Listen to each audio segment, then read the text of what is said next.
안녕하세요. 달빛 야입니다. 오늘은 국밥 한 그릇이 인생을 어떻게 바꿀 수 있는지를 이야기해 보겠습니다. 기포 가는 가을의 어느 날, 한 젊은이가 구멍난 집신을 끌며 시골 장터로 들어섰습니다. 그의 이름은 이학봉으로, 한때는 서당에서 학문을 닦던 선비의 아들이었지만 아버지가 갑작스럽게 세상을 떠나고 집안이 몰락한 이후로는 하루하루 푼돈으로 연명하는 신세가 되었습니다. 오늘은 일거리가 좀 있을까 싶어 장터를 둘러보았지만 이미 일자리는 다른 사람들에게 모두 차지당한 뒤였습니다. 그의 초라한 모습에 상인들은 고개를 돌렸고 어떤 이는 아예 눈길조차 주지 않았습니다. 며칠째 제대로 된 끼니를 못 챙긴 배에서는 꼬르륵 소리가 울려 퍼졌습니다. 어쩌다 이렇게 된 걸까? 학봉은 허탈한 웃음을 지었지만 그의 눈빛은 여전히 살아있었습니다. 아무리 힘든 상황이라도 포기할 수는 없었습니다. 그는 언젠가 반드시 이 상황을 벗어나 아버지의 뜻을 이어 세상에 도움이 되는 사람이 되겠다는 꿈을 간직하고 있었기 때문입니다. 해가 서산으로 저물어가는 무렵 학봉은 장터 한 모퉁이에 자리를 잡고 앉았습니다. 차가운 바람이 불어와 얇은 옷깃을 스치고 지나갔습니다. 그는 품에서 낡은 책 한 권을 꺼내 들었습니다. 그것은 아버지가 남긴 유일한 유산인 맹자였습니다. 책장을 넘기며 글을 잃은 슬픔이 비록 초라했지만 어딘가 모르게 품격이 느껴졌습니다. 학봉이 조용히 중얼거리며 글을 읽고 있을 때 지나가던 한 중년 여인이 그의 모습을 유심히 지켜보았습니다. 국밥집을 운영하는 나이든 주모였습니다. 학봉의 단정한 자세와 책을 읽는 진지한 모습이 그녀의 눈에 특별하게 비쳤습니다. 젊은이, 이제 해가 지는데 아직도 거기에 앉아있네? 주모의 목소리에 학봉이 고개를 들었습니다. 그녀의 얼굴에는 자상한 미소가 번져 있었습니다. 죄송합니다. 그만 가야겠습니다. 학봉이 황급히 일어나려 하자 주모가 손을 내밀었습니다. 아니, 그런 뜻이 아니라 혹시 배고프지 않소? 젊은 사람이 종일 장터에 앉아있으니 말이야. 처음 보는 사람이 자신에게 관심을 보이다니 학봉은 당황했습니다. 괜찮습니다. 괜찮기는 무슨, 배에서 나는 소리가 여기까지 들리는데. 주모는 학봉의 팔을 잡아 끌어 자신의 국밥집으로 데려갔습니다. 주모가 내놓은 국밥에서 따뜻한 김이 모락모락 피어오르고 있었습니다. 여기 앉아 국밥 한 그릇 먹고 기운 차려. 주모가 정성스럽게 담은 국밥을 보자 학봉의 눈시울이 붉어졌습니다. 며칠 만에 보는 따뜻한 음식이었습니다. 정말 감사합니다. 천만에. 그런데 젊은이, 이럴 사람은 아닌 것 같은데 어쩌다가 이런 신세가 된 거야? 학봉은 잠시 망설이다가 자신의 사연을 털어놓았습니다. 주모는 조용히 듣고 고개를 끄덕였습니다. 그렇구만. 마음은 크지만 운이 따라주질 않는 게로군. 그렇습니다. 하지만 언젠가는 사람이 마음먹기에 달린 거지. 힘을 내소. 주모의 따뜻한 격려에 학봉의 가슴이 뜨거워졌습니다. 오랜만에 느끼는 인간적인 따뜻함이었습니다. 그런데 말이요, 곧 한양에서 과거 시험이 있다고 하던데 학문을 했다면 한번 도전해보는 게 어떻겠소? 과거 시험이요? 하지만 저는 뭐가 문제요? 글도 알고 뜻도 있는데. 주모는 납작한 면전에서 엽전을 꺼내 학봉의 손에 쥐어주었습니다. 많지는 않지만 한양까지 가는 길에 도움이 될 거요. 꼭 가보시오. 사람은 기회를 잡아야 해. 학봉은 떨리는 손으로 엽전을 받았습니다. 그 작은 엽전이 자신의 인생을 바꿀 것이라는 사실은 그가 알지 못했습니다. 다음 날 새벽, 학봉은 주모에게 깍듯이 인사를 하고 한양을 향해 길을 나섰습니다. 걸으면서 생각해보니 무모한 도전이라는 생각이 들었습니다. 자기같이 가난한 떠돌이가 과거 시험에 합격할 가능성이 과연 있을까? 하지만 주모의 격려와 따뜻한 마음이 그에게 용기를 주었습니다. 아무것도 하지 않으면 아무것도 바뀌지 않으니 적어도 도전해볼 가치는 있지 않을까? 길을 걸으며 학봉은 아버지와 함께 읽었던 내용을 되새겼습니다. 아버지는 한 구절 한 구절을 정성스럽게 가르쳐 주셨습니다. 학봉아, 글을 배우는 목적은 출세가 아니라 세상을 이롭게 하는 데 있단다. 그것을 잊지 말거라. 아버지의 말씀이 귀에 맴돌았습니다.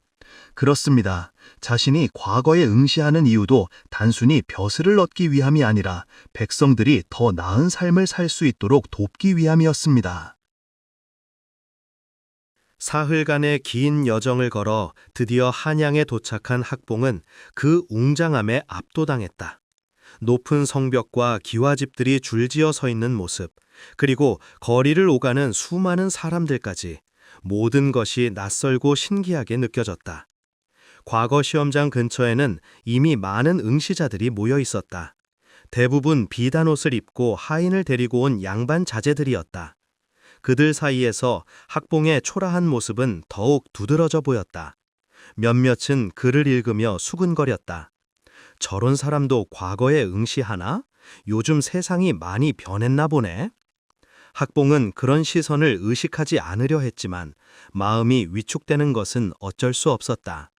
그러나 곧 마음을 다잡았다.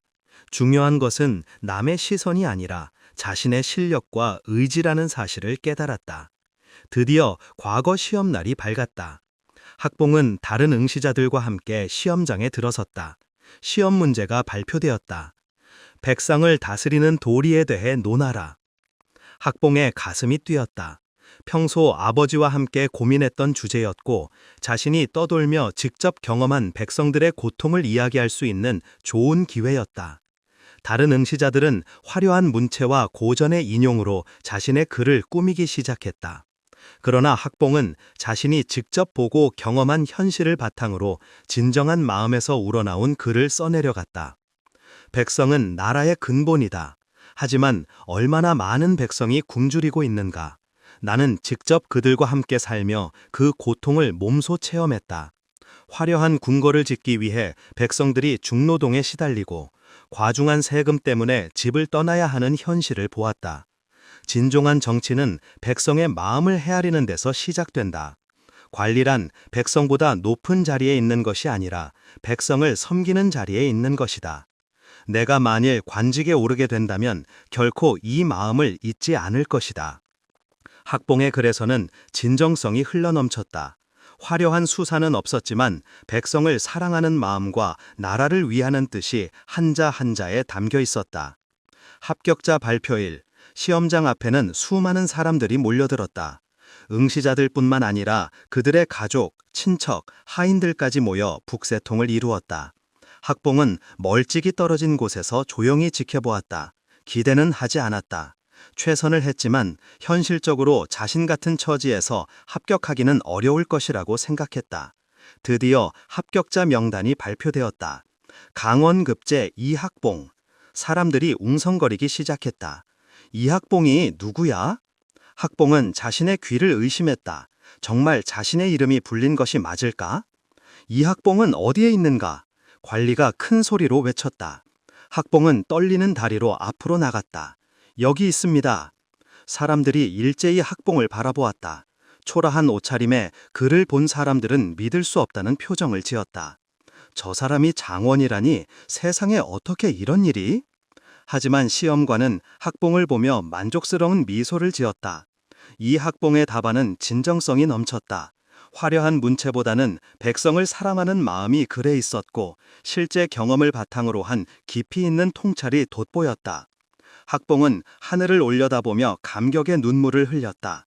아버지의 가르침이 헛되지 않았고 주모의 국밥 한 그릇이 기적을 만들어낸 것이다. 그는 관직에 임명되어 지방관으로 부임하게 되었다. 하지만 그는 초심을 잊지 않았다. 부임지에 도착한 첫날, 학봉은 화려한 관복 대신 소박한 옷을 입고 백성들을 만나러 나섰다.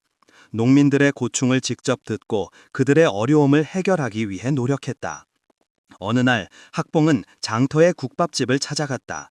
주모는 그를 알아보고 깜짝 놀랐다. 아니, 이게 누구요? 학봉은 대답했다. 그때 베풀어 주신 따뜻한 마음이 오늘의 나를 만들어 주었습니다. 주모는 눈물을 글썽이며 학봉의 손을 꼭 잡았다. 작은 선행이 누군가에게는 인생의 전환점이 될 수 있는 것이다. 오늘은 밤새고 들어오지 않으니까 하는 말이에요. 아내는 영식보다 3살이나 위였다. 게다가 아이를 여러 명 낳고 일찍 시집 온 탓에 얼굴이 나이 들어 보였고 잦은 병치레로 인해 실제 나이보다 10살은 더 많아 보였다. 이런 이유로 성격이 사나워졌고 특히 예쁜 여자를 보면 질투가 심해졌다.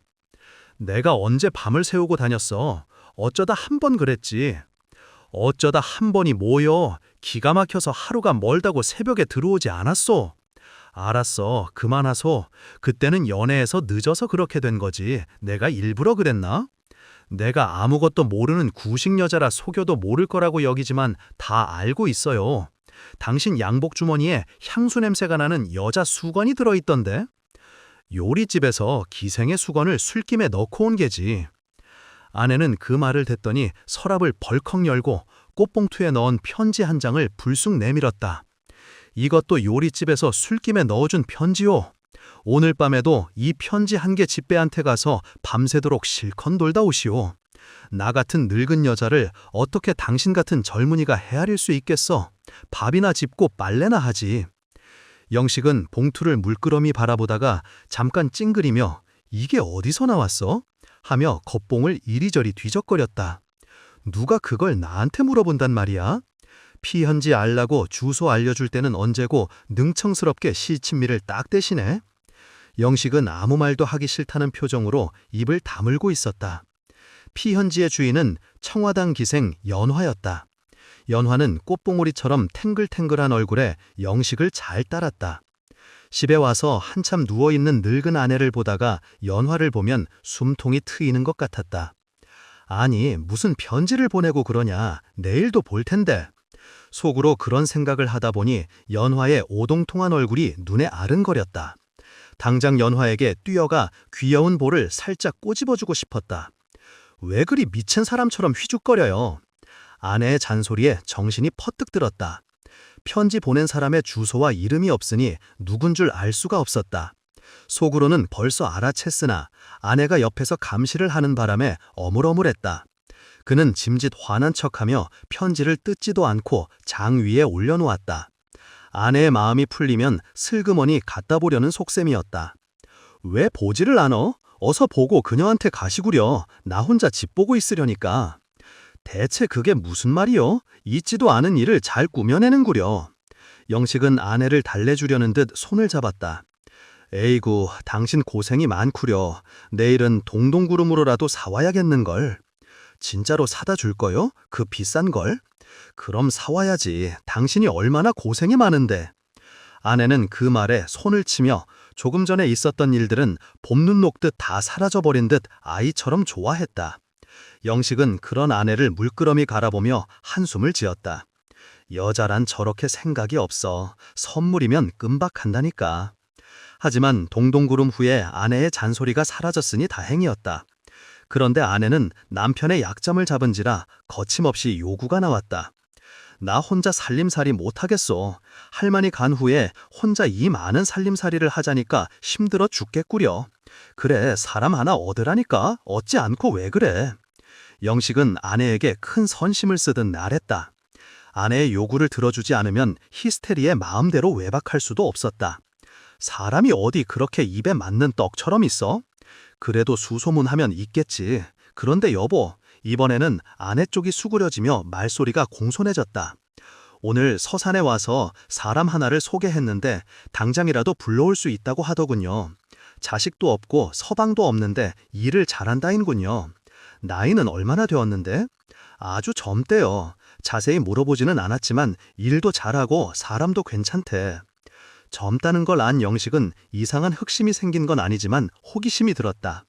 그럼 어서 데려오구려. 월급은 전에 있던 할과 똑같이 주면 되겠지? 그렇죠. 아내는 잠깐 주저주저 맛할 듯 말 듯 하더니 급기야 입을 열었다. 그런데요. 어떻게 생겼는지는 알 수 없지만 서산 말을 들으면 인물 하나가 빠진다고 하더군요. 인물이 어떻게 그러지? 영식은 놀라는 듯이 아내를 바라보았다. 그게 아니라 어려서 불에 대어 얼굴을 찍었다네요. 얼굴이야 무슨 상관 있어. 일만 잘하면 그만이지. 하지만 사람이 인상이 나쁘면 못 써. 더구나 친구들이 많이 드나드는 우리 집에서 불쾌하게 보여서는 안 되지 않소. 글쎄, 인물만 좋으면 무엇. 일만 잘하면 그만이지. 인물이 이쁘면 첩이라도 삼을 테. 그게 무슨 말이야? 그래도 사람은 외양이 있어야지. 그렇게 보기 싫거든 조금 기다려 보아서 마땅한 사람을 데려오지. 아내는 화를 버럭 내며 말했다. 어느 천년에 다른 사람을 데려온단 말이오. 좀 보소. 이렇게 빨래가 쌓여 있구려. 나는 지금이라도 데리고 와야겠소. 그런 게 아니야. 매 김주사집에 있던 처녀의 얌전함은 어떻고, 일주일만 지내면 뭐하고 했으니 그 사람을 데려오지. 일주일을 어떻게 기다린단 말이오. 나는 모르겠어. 남의 생각은 조금도 할 줄 모르니까. 내가 부릴 사람 내가 데려온다는데 웬 걱정이오. 그럼 나는 모르겠어. 하고 싶은 대로 하고 나한테 묻지 말고. 아내는 그 말이 떨어지기가 무섭게 말했다. 염, 알아요. 내 데려올게. 그날로 양천이 왔다. 막상 오고 보니 주인 아내도 육회치 못할 만치 흉한 얼굴을 가졌다. 그러나 아내는 다른 말을 하지 못하고 남편을 바라보며 양천을 넌지시 칭찬했다. 일은 참 잘해요. 설거지든 빨래든 황소처럼 세차게 해. 하지만 영식은 그런 말을 들으면서도 신문만 보고 앉아 있었다. 아무리 인물을 안 본다고 해도 마음속에 불편함이 느껴졌다. 며칠이 지나자 양천의 흐름이 드러나기 시작했다. 인물은 그렇다 치더라도 시골에서 아무렇게나 자라난 데다가 이리저리 떠돌아다녀서 배운 것 없고 본 것도 없어서 아래 위 구분도 못하고 말버릇이 고약하고 눈치가 없었다. 그럴 때마다 주인은 얼굴을 찌푸리고 코웃음을 쳤다. 어떤 때는 친구가 와서 보고 주인 귀에다 몰래 대고 말했다. 내보내게 못 쓰겠네. 첫째 보리 사람은 그럴 때마다 나도 안 해. 하지만 언제 열흘도 안 됐는데 어떻게 내보내나. 차차 하고 대답만 해두었다. 아내에게 그 얘기를 했더니 남의 일에 간섭하지 말라고 큰 소리쳤다. 공연히 사람 하나 데려온 것이 집안을 불편하게 만들어 놓았다. 그런데 하루는 양천에게 기별이 오기를 시동생이 죽었는데 초상치를 사람이 없으니 급히 와달라 하였다. 양천은 황망히 그리로 뛰어갔다. 일을 하다 말고 가는 바람에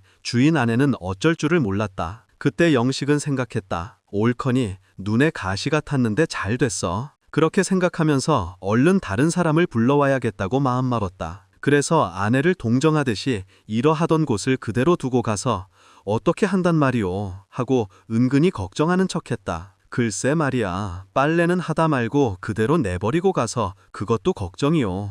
내가 손이 나야 바느질이라도 할 텐데. 주인은 그 말을 듣더니 오가는데 적어도 이틀은 걸릴 거요. 초상을 치르자면 사흘은 걸릴 테니 적어도 다 새는 될 거란 말이야. 그래요. 하지만 어디 그렇게 꼭꼭 날짜대로 일이 돼요. 조금 늦기가 쉽지. 그러면 임자 양천이 올 때까지 김주사집에 있던 봉을 데려다 씁시다. 그려. 그 말에 솔깃한 아내는 김주사집에 있던 봉녀를 마지못해 데려왔다. 젊은 사람이 영리하고 인물도 반반하며 몸도 빠릿빠릿하고 일도 잘하며 말솜씨도 좋았기에 주인 마음에도 솔깃했다. 그러나 주인 아내는 쓸데없는 의심을 하며 주인이 복녀에게 하는 행동을 눈여겨보지 않는 것이 없었다. 설마 점잖은 사람이 그럴 리가 있나 하고 혼자 위로도 했다가 그렇지만 알 수 있어야지. 저놈의 인간 기생집에도 밥 먹듯 들락거리는데 하며 걱정을 했다. 하지만 주인은 혼자 웃으면서 속으로는 좋아서 어쩔 줄 몰랐다. 그래, 잘 됐지 뭐. 나가면 그 오동통한 연화가 있고 집에 오면 행도 같은 복녀가 있으니 영식의 검은 속을 알아차리기라도 하듯 아내는 심사가 별로 좋지 않았다. 일주일이 지났는데도 양천은 오지 않았다. 영식은 눈에 가시 같은 양천이 안 보이자 몇 년 묵은 체증이 다 내려가는 것 같았다. 하지만 양천은 조바심이 났다. 시골에 가서 여러 일들을 보다 보니 이렇게 시간이 지체된 것이다. 벌써 열흘이 지났지. 만일 다른 사람이 있으면 나는 내 쫓기를 터야 하는데 그 집에서 찾을 돈이 얼마나 되나. 열흘 동안 있었으니 한 달에 사원을 몇으로 쪼개야 하나. 길거리에 앉아서 모리아를 30개 주워가지고 단양 열량하고 30분이 넘도록 셈을 해보기도 했다. 하지만 그것이 맞는지 틀리는지 긴가민가 했다. 해라, 모르겠다.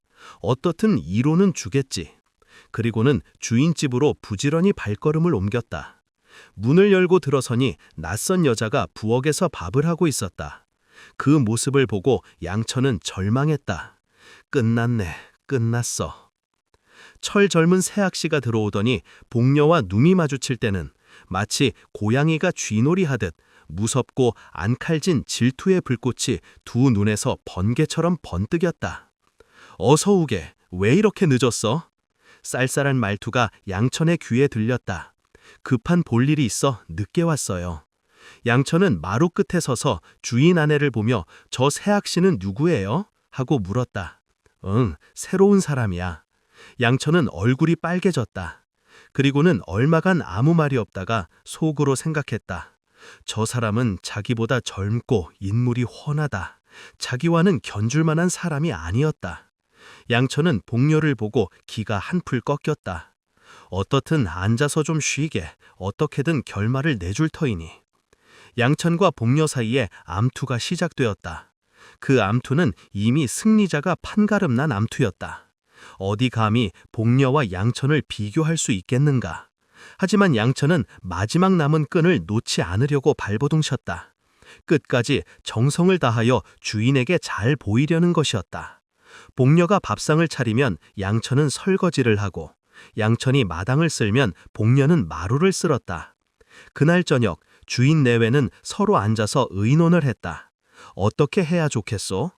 영식의 속을 뻔히 알고 있다는 듯 아내는 삐딱하게 말했다. 글쎄, 사람이야 둘 다 괜찮지. 아내의 말에 영식의 목소리가 커졌다. 뭐여? 둘 다 괜찮다니? 그래, 얼거뱅이에다가 보고 배운 것이 없는 것과 젊고 인물 얌전하고 말솜씨가 좋은 것이 똑같단 말이야. 말을 해도 동수에 닿는 말을 해야지. 그렇지만 경우가 그렇지 않소. 경우는 무슨 경우야?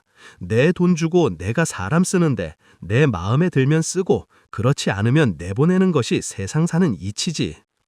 이렇게 싸우다가 결국 돈 얘기에 아내가 고개를 숙이기 시작했다. 남편은 버럭 화를 내며 아따 마음대로 하구려. 나는 그런 돈은 낼 수 없으니 나중 것을 두든지 처음 것을 두든지 멋대로 하게라고 돌아들어 눕는다. 아내는 남편을 달래려고 그렇게 화까지 내실 필요 없어. 좋을 대로 하지. 그 이튿날 복녀와 양천은 주인 앞에 서서 간택하기를 기다렸다. 영리한 복녀는 벌써 자기가 승리자인 걸 알아차리고 날이 처분 대로 하겠어요 하고 두 손을 보개고 얌전히 서 있었다. 양천은 자기 자리를 빼앗긴 게 분해서 제가 있어야 할 때 제가 다니러 간 새에 저 새파란 새악씨가 임시로 와 있었으니까요 하고 잡았던 것을 빼앗기는 사람이 그것을 빼앗기지 않으려는 듯이 억지로 변명을 했다. 그렇지만 자네는 가서 오지 않았으므로 저 사람을 둔 것이지 자네를 내보내려고 그런 건 아니야. 그러니까 오늘부터는 둘 수가 없으니 이해해주게. 복녀는 북받치는 즐거움을 이길 수가 없어서 돌아서 웃음을 터뜨렸다. 양천은 눈물이 그렁그렁하여 그렇지 않습니다. 저 사람은 제가 올 때까지 잠깐 와 있던 사람이요. 저는 처음부터 있었으니까요. 그러니 어쩌단 말이야. 나는 더 말할 게 없어. 하고 슬프게 나가버렸다. 주인 안에서도 어쩔 수 없다는 듯이 나리께서 그렇게 말씀하시니 나도 할 말이 없네. 양천은 눈에 눈물을 흘리며 마지막으로 목에 힘을 주어 그러면 제가 받을 돈이나 주세요 하고 손을 내밀었다. 그거야 줘야지. 아내는 돈과 약간의 은전 몇 푼을 꺼내더니 자, 미안하니 신발 한 켤레와 함께 주겠소 하고 양천의 손에 돈을 건네주었다. 그러자 양천의 눈물에 젖은 얼굴이 환해지면서 입술이 실룩실룩하더니 마음이 풀려 인사를 하고 문 밖으로 나갔다. 남편도 양천의 뒷모습을 보며 얼굴에 화색이 돌았다. 이제 집에 일찍 어야겠어. 복녀를 바라보는 남편의 그윽한 눈빛에 생기가 돌았다. 산속 외딴 집에서 만난 여인. 어떤 마을에 힘이 좋기로 소문난 항우장사 송만택이 살고 있었다. 힘으로 말할 것 같으면 근동에서 그를 이긴 사람이 아무도 없었다. 그는 깊은 산골에서 농사를 짓는 힘센 사내였다. 혼제 몸이라 농사철이 끝나면 따로 할 일도 없어 겨울에는 소금 장사를 하고 있었다. 기운이 좋아서 소금을 지게에 지고 마을을 두루 돌아다니며 곡식과 바꿔서 돈벌이를 했다. 어느 날 그는 마을을 돌아다니며 소금을 팔다가 늦게서야 집으로 향했다. 송만택은 험기로 유명한 강원도 대관령 고개를 넘어가다가 잘못된 길로 접어드는 바람에 첩첩 산중에서 해가 저물고 말았다. 길을 잘못 들었구나. 송만택은 사방을 두리번거렸다. 그는 나무들이 빽빽하게 들어선 깊은 산속 좁은 오솔길을 걷고 있었다. 집으로 빨리 가야겠다는 생각에 무턱대고 이 길로 접어든 것이다. 초저녁이었지만 깊은 산속이라 금방 어둡컴컴해졌다. 이거 야단났네. 이러다가는 꼼짝없이 산속에서 밤을 새울지도 모르겠군. 어서 마을을 찾아야 할 텐데. 송만택은 은근히 걱정이 되었다. 기운도 세고 씨름도 잘해서 마을에서는 장사라고 불리지만 이렇게 캄캄한 밤에 험한 산을 넘는 건 간단한 일이 아니었다. 여기저기 바람에 나뭇잎이 흔들리자 온몸이 와들와들 떨리며 겁이 덜컥 나기도 했다. 초겨울이라 해가 저물고 어두워지자 갑자기 날씨가 차갑게 변했다. 걸음을 옮길 때마다 짙은 땅거미가 깔렸다. 이렇게 깊은 산속에 길이 나 있는 걸 보면 분명히 사람이 살고 있을 텐데 어차피 접어든 길이니 마을이 나올 때까지 부지런히 가보자. 송만택은 걸음을 재촉했다. 그런데 아무리 주위를 살펴봐도 사람들이 사는 마을은 보이지 않았다. 귀신한테 홀린 게 아닐까? 송만택은 귀신에 홀려서 혼이 났다는 사람들 얘기를 들어 알고 있었다. 그는 곧 머리를 세차게 옆으로 흔들었다. 아니지, 난 귀신한테 홀리지 않아. 그렇게 큰 소리를 치고 나니 무서운 생각이 조금은 사라지는 것 같았다. 어림도 없지. 조금도 두렵지 않아. 어디 나올 테면 나와봐라. 송만택은 가슴을 활짝 펴고 일부러 발소리를 쿵쿵 내며 걸었다. 바로 그때 마른 나무가 쓰러지는 소리가 들렸다. 송만택은 자기도 모르게 몇 걸음 뒤로 물러났다. 조금 전까지 그렇게 큰 소리를 쳤지만 머리칼이 곤두서고 등골에서 저절로 식은땀이 흐르니 제 아무리 장사라 해도 별 수가 없었다. 송만택은 걸음을 멈추고 정신을 가다듬고는 방금 소리가 난 방향을 노려보았다. 그러자 어두운 숲속에 무슨 짐승 같은 것이 웅크리고 있었다. 용기를 내서 가까이 가서 보니 베개만한 돌덩어리였다. 그 돌이 제풀에 구르며 소리를 낸 것이었다. 참 무서우니까 별개다. 사람을 놀라게 하는군. 이렇게 중얼거리면서 송만택은 피식 웃었다.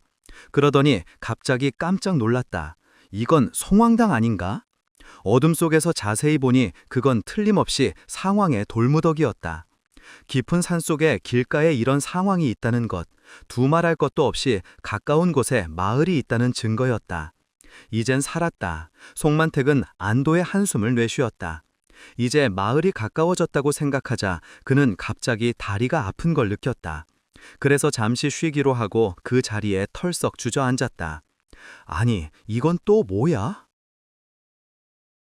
송황당 옆에 무슨 자루 같은 것이 하나 떨어져 있었다.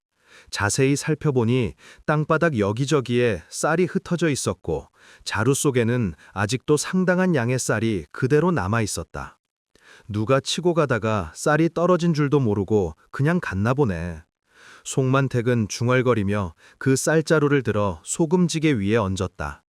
주변은 이제 완전히 캄캄해져서 몇 발자국도 분간할 수 없을 정도였다.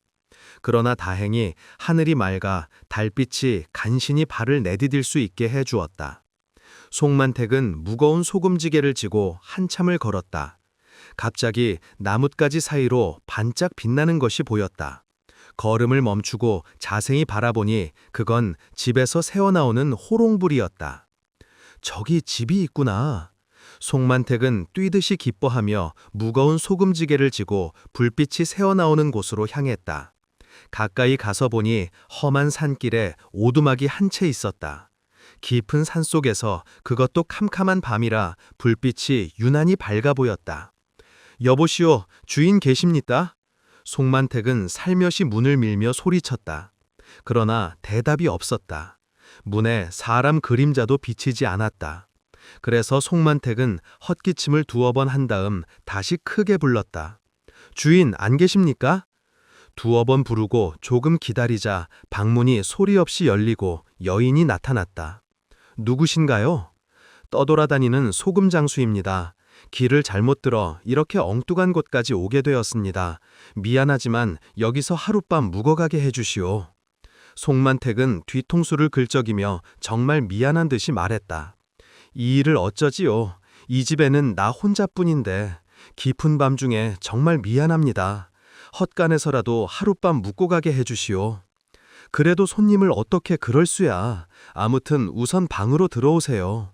주인 여자는 친절하게도 송만택을 방으로 맞아들였다. 송만택은 얼른 방문 앞에 소금지게를 내려놓고 여인을 따라 방으로 들어갔다. 이렇게 깊은 산속에 여자가 혼자 살다니 아무래도 이상한데 송만택은 그렇게 생각했지만 따뜻한 방으로 들어가 다리를 쭉 펴고 앉으니 그동안의 피로가 한꺼번에 가시는 듯했다. 그런데 방 안을 돌아보니 살림살이와 벽에 걸린 옷이 아무래도 여인이 혼자 사는 방 같지가 않았다. 따뜻한 아랫목에 비스듬히 누워 쉬는 동안 여인은 저녁상을 준비하려는 듯 부엌에 들락거리고 있었다. 그런데 갑자기 방문이 벌컥 열렸다. 손님 여인은 무엇을 보았는지 얼굴이 하얗게 질려 있었다. 송만택은 깜짝 놀라 몸을 일으켜 벽에 기대 앉았다. 왜 그러시오? 이거 손님 겁니까? 여주인은 방 안으로 불쑥 손을 내밀며 물었다. 여주인의 손에는 조금 전에 송황당에서 주워 소금지게에 얹어두었던 쌀자루가 들려 있었다. 송만택은 뭐라고 대답해야 할지 몰라 잠시 말끝을 흐리며 대답했다. 네, 그렇습니다. 그러자 여주인은 매섭게 송만택을 노려보며 다시 다그쳤다. 이걸 손님이 가지고 오셨냐고요? 송만택은 무언가 일이 잘못되어 가고 있다고 느끼면서도 영문을 몰랐다. 내가 가지고 오기는 했지만 길을 잃고 헤매다가 송황당을 발견하고 잠깐 앉아 쉬다 보니 옆에 이 자루가 떨어져 있었소. 송황당 옆에서요? 여인은 다급한 목소리로 물었다. 여인은 그 쌀자루에 무슨 곡절이라도 있는 듯 송만택에게 꼬치꼬치 캐물었다. 그럼 쌀자루가 떨어졌던 곳에서 다른 건 보지 못했나요? 손님이 이걸 송황당 옆에서 주었다는 말씀은 틀림없겠지요. 어두워서 잘 살펴보지는 못했지만 쌀자루 외에는 아무것도 없었어요. 아이고, 여인은 큰 충격이라도 받은 듯 짧게 비명을 질렀다. 그리고 얼른 방 안으로 들어와 송만택 앞에 정색하며 앉았다. 손님, 큰일 났어요. 이 일을 어쩌면 좋습니까? 여인은 눈물을 주르르 흘렸다. 큰일이라뇨. 제 남편이 호랑이한테 물려갔나 봐요. 호랑이한테 물려간 게 틀림없어요. 분명해요. 여인은 흐느끼기 시작했다. 그걸 지켜보던 송만택은 기가 막혔다. 집주인이 그런 꼴을 당한 걸 보니 무섭기도 하고 여인이 불쌍하기도 했다. 하지만 그저 우는 여인을 멍하니 바라보고 있을 뿐이었다. 한참 동안 울고 난 여인은 울음을 그치고 눈물을 씻더니 고개를 들었다. 제 남편이 오늘 아침 저 고개 넘어 장터에 갔습니다.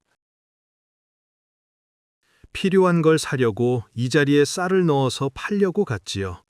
그런데 밤이 늦었는데도 오질 않아서 걱정을 하고 있었는데 여인은 말끝을 흐리고 흐느끼며 울었다.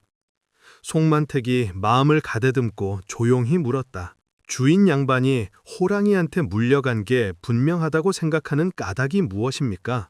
주인 여자는 잠시 고개를 숙이다가 다시 들었다. 오래전부터 이 뒷산엔 늙은 호랑이 한 마리가 살고 있지요. 그 호랑이가 제 남편을 해치고 만 거예요. 묵묵히 듣고 있던 송만택은 슬픔에 잠긴 여인을 위로하듯 입을 열었다. 그렇게 사나운 호랑이라면 크기도 대단하겠군요. 그러자 여인이 고개를 끄덕이며 말했다. 처음 뵙는 손님 앞에서 이런 꼴을 보여드려 면목이 없군요. 비록 깊은 밤이지만 당장 가서 남편을 거두어 와야겠어요. 아니, 이 밤중에요? 네, 여주인이 단호하게 대답했다. 죄송하지만 손님께서 저를 좀 도와주셨으면 합니다.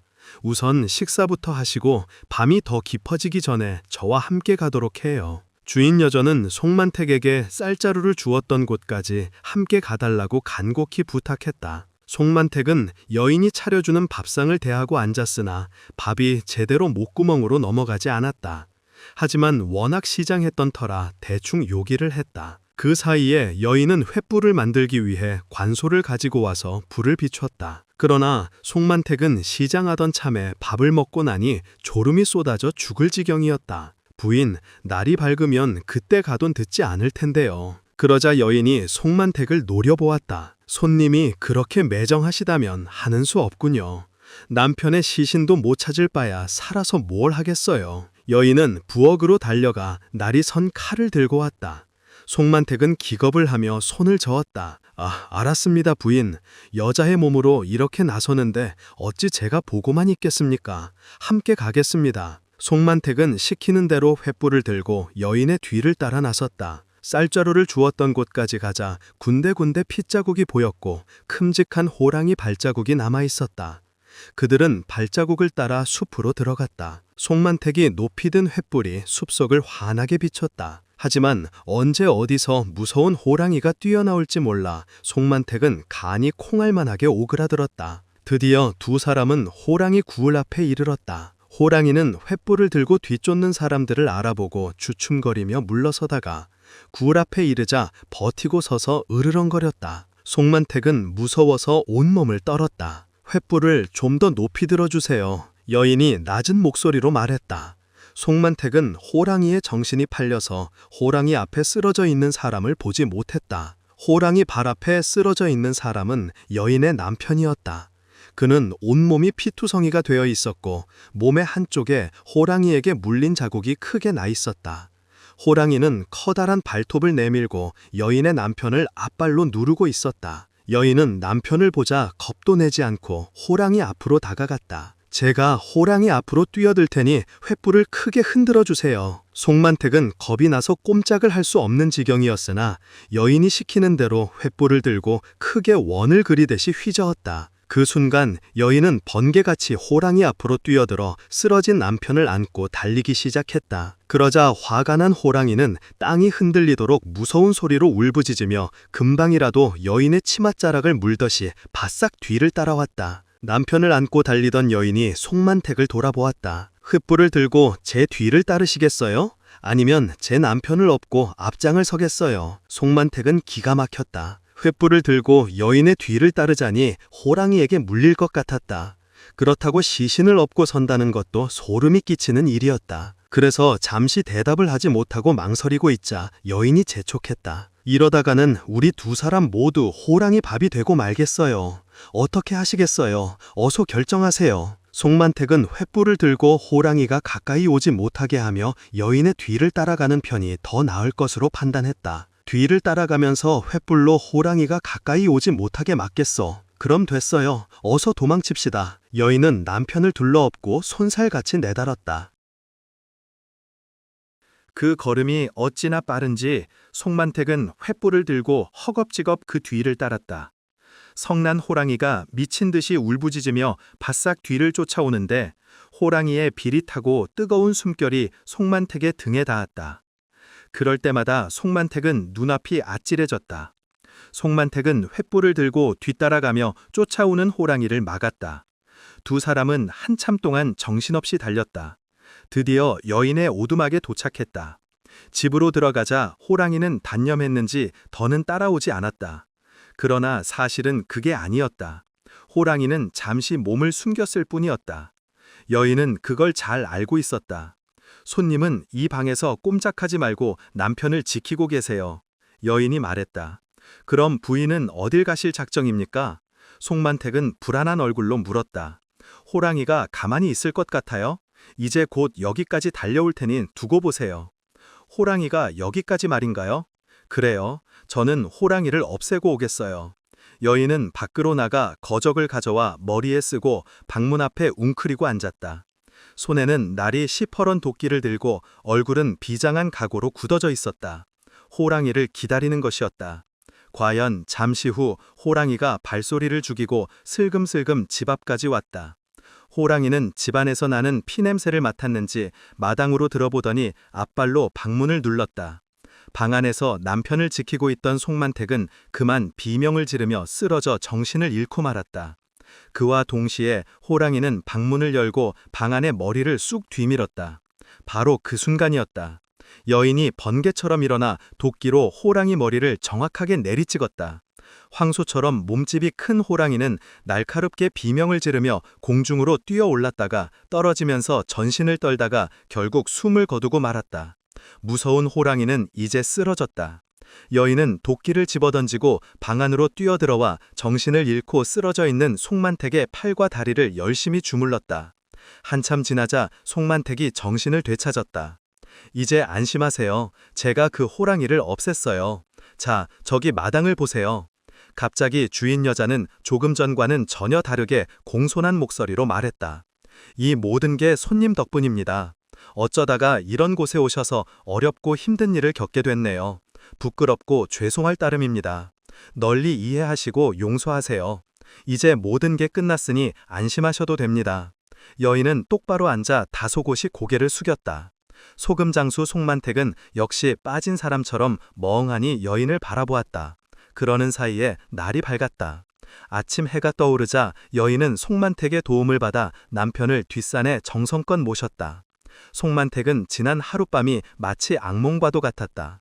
하룻밤 사이에 그의 얼굴은 반쪽이 되어버렸고 핏기마저 없었다. 뒷산에서 돌아오자 송만택은 소금지게를 팽개치고 급하게 오두막을 떠날 채비를 했다. 그러자 여인이 송만택의 옷자락을 붙잡았다. 저를 도와주시지 않았다면 지난밤과 같은 일은 저 혼자 도저히 해내지 못했을 거예요. 뭐라고 감사를 드려야 할지 모르겠습니다. 그러면서 여인은 얼른 방으로 들어가 인삼 3뿌리와 배 한 피를 꺼내 가지고 왔다. 집에 있는 거라곤 이게 전부입니다.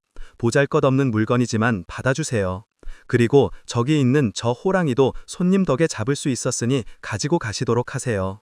그제야 송만택은 머리를 긁적이며 말했다. 아니, 내가 뭐 그리 귀한 물건을 받을 일을 한 게 있어야지요. 그는 죽었다 살아나기라도 한 것처럼 속이 후련하면서도 얼떨떨했다. 그래도 받아주세요. 여인은 인삼 3뿌리와 배 한 피를 보자기에 싸서 송만택에게 주었다. 그럼 주신 것에 감사히 받겠소. 송만택은 그걸 받아들고 떠났다. 얼마쯤 가다가 돌아보니 오두막이 불길에 쌓여 있었다. 그뿐만 아니라 불길 속으로 뛰어들려는 여인의 모습도 보였다. 남편의 뒤를 따르려는 모양이었다. 송만택은 급히 오두막으로 돌아갔다. 그리고 무서운 불길 속에서 그 여인을 구해냈다. 이게 무슨 짓이요? 하마터면 큰일 날 뻔했소이다.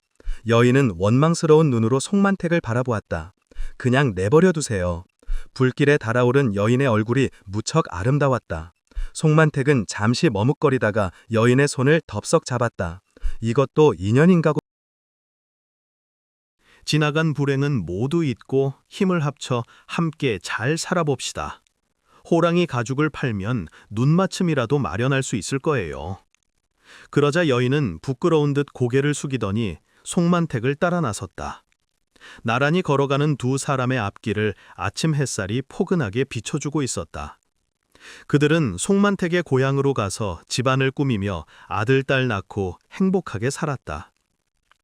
어느 산골 마을을 지나던 나그네가 길을 가다가 갑자기 소나기를 만났다. 그는 안성에 사는 양천일이라는 사람이었는데 천안 아우에 왔다가 돌아가려던 참이었다.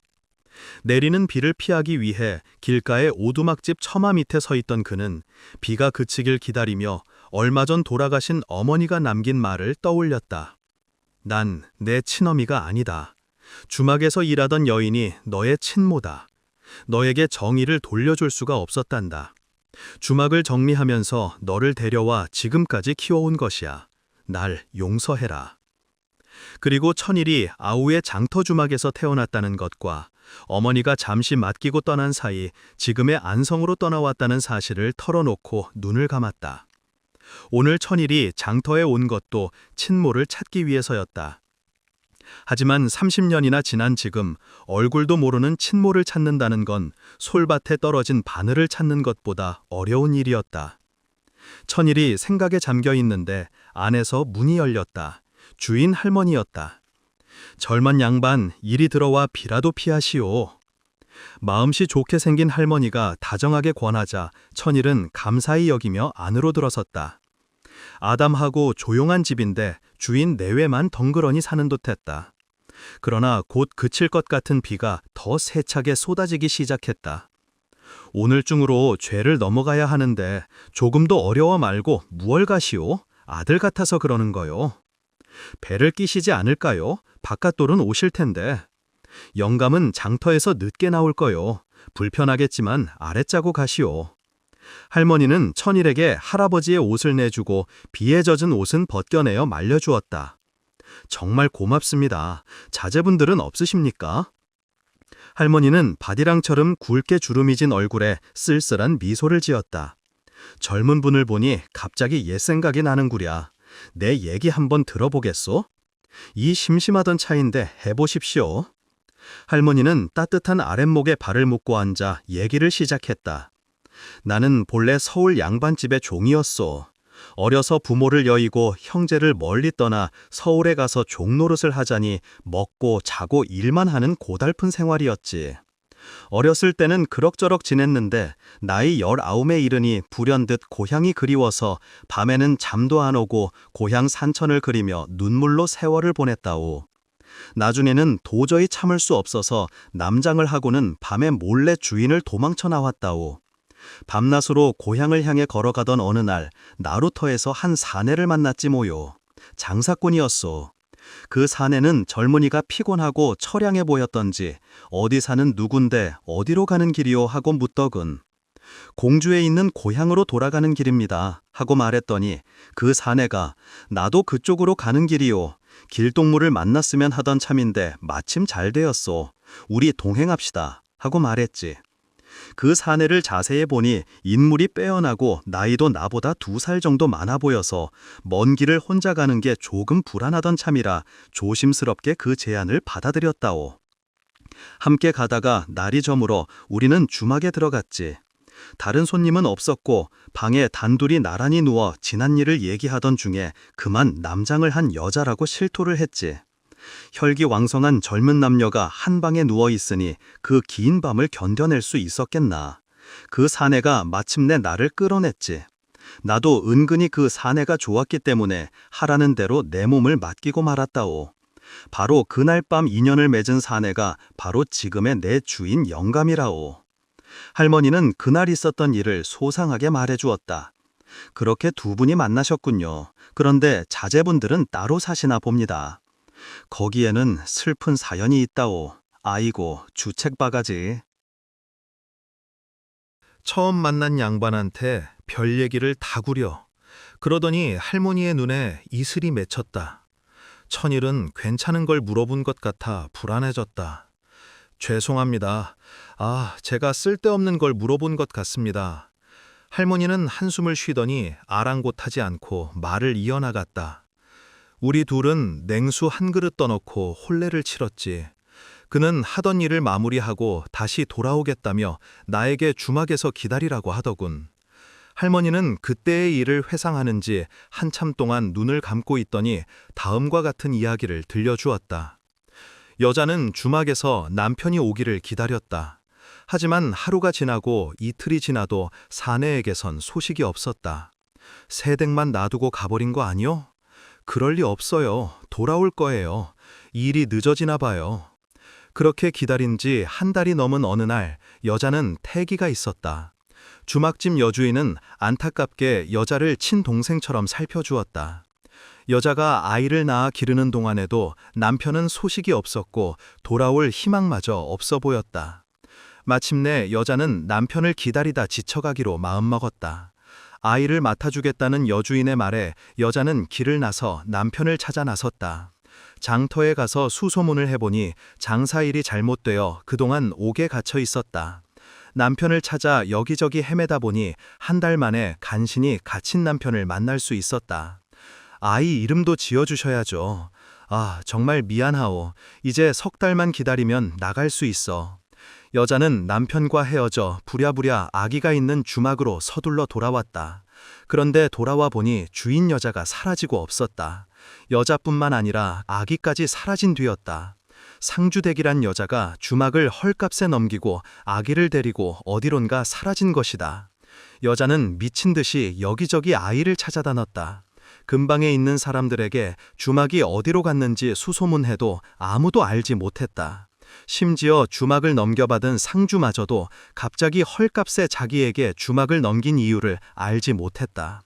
그 후로 남편이 옥에서 나오자 여자는 남편과 함께 근처의 터를 잡고 그곳에 살며 오랫동안 아이를 찾아 헤맸지만 이제는 마음을 접고 있었다. 할머니의 얘기를 듣고 있던 천일의 눈빛이 점점 반짝거리기 시작했다. 천일은 돌아가신 어머니에게 들었던 이야기를 생각하며 숨을 죽이고 듣고 있었다. 혹시 아이에게 특징이 없었나요? 점이라던가 오른쪽 허벅다리에 시꺼먼 점이 있었지. 그런데 그건 왜? 그러자 천일은 오른쪽 허벅다리를 열어 점을 보여주었다. 틀림없는 시검은 점이었다. 혹시 그렇다면 젊은이가 잃어버린 내 아들이란 말이요? 저도 그동안 부모님을 찾고 있었습니다. 들려주신 얘기로 보아 틀림없는 것 같습니다. 할머니는 눈물을 흘리며 아들을 부둥켜 안았다. 잠시 후 할아버지가 장터에서 돌아와 두 사람의 이야기를 듣고 기쁨의 눈물을 흘렸다. 너는 양씨가 아니라 심씨란다. 심천일이란 말이다. 길을 피해 우연히 찾아간 곳에서 심천일은 30년 만에 그리운 부모를 만났다. 이처럼 우리의 인생에서는 갑자기 이별이 찾아오기도 하지만 만남 또한 우연히 다가오는 것이다. 무인도에서 만난 과부와 장사꾼. 별이 무수히 반짝이던 밤하늘이 어느 틈에 캄캄해지더니 잔잔하던 바다에 물결이 거칠어지고 순식간에 성난 파도가 커다란 바위를 부딪힐 듯 거칠게 으르렁거렸다. 여보, 괜찮을까요? 무서워요. 괜찮겠지. 아래로 내려갑시다. 젊은 모부는 흔들리는 난간을 꼭 잡고 배미창으로 자리를 옮겼다. 하지만 그곳에는 벌써 사람들로 꽉 차 있었다. 풍랑의 배가 심하게 요동치자 그나마 안전하다고 생각해 모두 아래로 내려온 것이었다. 다시 올라가야겠어. 두 사람은 다시 위로 올라와 서로를 꼭 붙들고 구석에서 바다가 잔잔해지기만을 빌고 있었다. 그 배는 무역선으로 인삼과 면을 청나라에 팔고 경면주사 같은 과학물과 비단, 향료 같은 물건을 들여오는 중이었다. 안경과 남편은 청나라에서 양반집 여자들이 쓰는 향료와 분과 장신구를 구했다. 평소 친분이 있는 양반 대마님들을 찾아가면 없어서 못 팔 정도로 이문이 많은 장사였다. 모두 움직이지 않게 꼭 잡으시오. 가판에서 누군가 큰 소리를 질렀다. 하지만 파도는 미친 듯이 날뛰었고 다음 순간 우지끈하는 소리와 함께 배가 기울며 그대로 좌초되고 말았다. 풍랑 속에 내팽겨진 강경은 94일생으로 물에 떠있는 나무 조각을 잡았다. 얼마나 시간이 흘렀는지도 모른다. 아침에 동력이 수평선에 떠오르자 언제 풍랑이 일었냐는 듯이 바다는 고요해졌다. 사방엔 부서진 배 조각들이 널브러졌고 어지럽게 부서진 판자들이 둥둥 떠 있었다. 풍랑 속에서 암초에 부딪혀 배가 산산조각난 것이다. 배미창에 몰려있던 사람들은 아무도 빠져나오지 못했다. 강경은 혼신의 힘을 다해 저 멀리 보이는 육지를 향해 나아갔다. 그리고 마침내 해변에 다다르자 그대로 정신을 잃고 말았다. 정신 드시오. 강경이 눈을 뜨니 두 남자가 자기를 내려다보고 있었다. 여긴 어딥니까? 무인도요. 우리만 살아남았어. 강경은 겨우 몸을 일으켰다. 아무리 둘러봐도 남편의 모습은 보이지 않았다. 여보, 여보. 강경은 목숨을 건졌다는 사실에 안도하며 한숨을 쉬었지만 남편 생각에 한참을 목 놓아 울었다. 그곳은 무인도에 있는 동굴이었다. 해변에 쓰러진 강경을 보고 두 사람이 옮겨온 것이다. 우린 온전히 목숨을 건졌지만 앞으로 살아갈 일도 만만치 않을 거요. 강경은 두려움에 몸을 떨었다. 그때 젊은 남자가 입을 열었다. 난 인삼무역을 하는 강대인이요. 이 사람은 가판장이시고. 강대인은 30대 중반쯤 나이에 점삼고 호인처럼 보였다. 하지만 이 씨라는 가판장은 거칠고 베스다람의 귀질이 있는 사내였다. 그 와중에도 그 사내의 시선은 바닷물에 착 달라붙은 여자의 몸매에 쏠렸다. 음흉스러운 눈으로 여자를 훑어보고 있는 모습을 눈치챈 강대인은 이 씨를 팔로 툭 쳤다. 이보지요, 뭐 하는 거요? 그 모습을 듣긴 이 씨는 도리어 큰 소리로 반발했다. 아니, 사람이 사람을 쳐다보는데 그게 무슨 잘못이라도 되는 건가? 강경은 두려움에 떨며 구석으로 자리를 피했다. 동굴은 생각보다 넓은 편으로 덕분에 바닷바람과 추위를 막을 수 있었다. 하지만 당장 먹을 것이 문제였다. 내가 나가서 배에 있는 식량을 찾아오겠소. 가판장이 동굴 밖으로 나서며 한마디 했다. 남편 일은 정말 안 되었소이다. 강경은 설음이 북받친 듯 눈시울을 붉힌 채 말이 없었다. 여기서 나갈 수 있을까요? 강경이 한참 만에 입을 떼었다. 군산 포진에 들어가기로 한 날짜가 있으니 사고가 난 걸 알고 관선이 구조하러 나올지도 모르겠소. 저희를 찾을 수 있을까요? 모든 건 하늘에 맡겨야지요. 무인도에 살아남아 있는 현실이 두렵기도 해서 무언가 의지할 대상이라도 만난 듯 강경과 강대인은 많은 이야기를 나누었다. 한참 시간이 지났을 무렵 물기를 흘리며 이 씨가 돌아왔다. 이거 받으시오. 쌀을 찾았소. 물에 젖긴 했지만 먹을 수 있을 것 같소. 내려놓은 상자를 보니 이런저런 먹을 것이 담겨 있었다. 정말 다행이요. 당장 며칠은 버틸 수 있겠소. 강대인이 이 씨에게 고마움을 표했다. 누군가 고생을 하는데 누군간 편안히 연애질이나 하니. 가판장은 강대인과 강대인을 번갈아 보며 못마땅하다는 듯이 거친 말을 내뱉었다. 그게 무슨 소리요? 강대인이 손사래를 쳤지만 둘 사이에 미묘한 긴장감이 흘렀다. 밤이 되자 기온이 급격히 떨어졌다. 차가운 공기를 먹은 바닷바람이 동굴 안으로 휘몰아쳤다. 흠뻑 젖었던 옷이 어느 정도 마르기는 했지만 축축한 기운이 남아있어 쌀쌀한 기운에 온몸이 덜덜 떨려왔다. 안쪽에서 자도록 하시오. 우린 바깥쪽에 눕겠어. 강대인은 강경을 안쪽으로 보내고 가판장과 입구 쪽에 자리를 잡았다. 칠흑 같은 어둠이 밀려왔다. 해변에 밀려오는 파도 소리와 귀전을 맴도는 바람 소리만 들릴 뻔이었다. 강경은 배가 좌초되던 순간을 떠오르고는 찔끔 눈을 감았다. 한밤중에 강경은 갑자기 가슴이 답답해 눈을 떴다. 누군가 자기 몸 위에 올라타고 있었다. 누구예요? 안 돼요.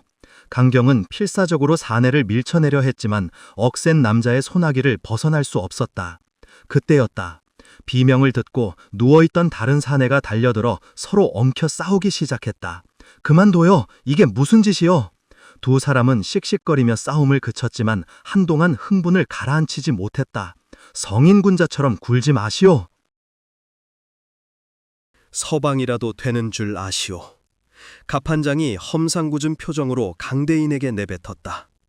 날이 밝자 간밤에 물던 바람이 그치고 밝은 햇살이 비쳐 들어왔다. 불이라도 있으면 밥이라도 지을 텐데 당장 먹을 건 바닷물에 젖은 육포와 건너물 뿐이었다. 오늘은 장가지라도 모아 불이라도 한번 지펴봅시다. 가판장 이 씨는 아직 화가 덜 풀린 듯 대꾸도 하지 않고 밖으로 나가버렸다. 조심하세요. 혹시라도 해칠까 두려워요. 강경도 조심하시오.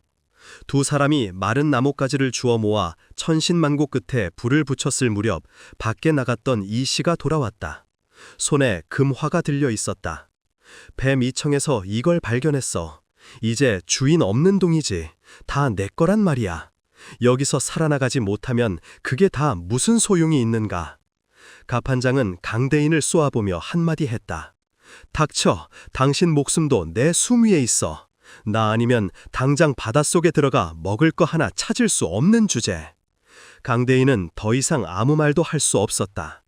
다음 날 아침부터 가판장 이 씨는 나뭇가지를 엮어 작은 뗏목을 만들었다.